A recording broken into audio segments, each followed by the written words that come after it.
Hi mga kaibigan, so nandito tayo ngayon sa Empire Cave Hotel and i-room tour ko kayo. So this is my room. So kita dito yung mga chimney oh.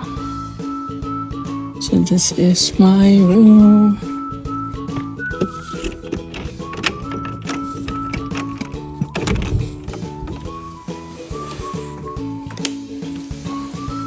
So pagpasok mo,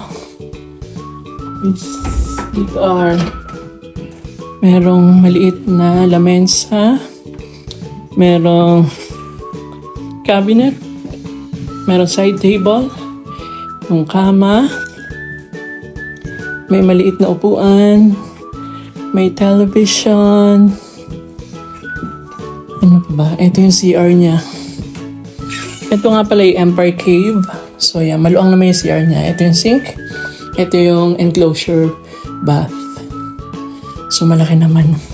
At ito ang maganda dito sa hotel na to kasi meron siyang balcony.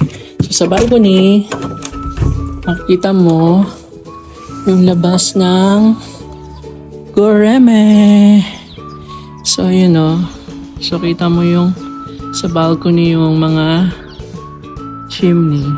Yan, the famous chimney. Tapos sa kabila naman, meron din. Ayun, nakita. Oh. So, yun. So, pa-sunset na. So, meron din ditong mga chimney. So, yun. Ang ganda ng view ng ating hotel. So, this is the hotel.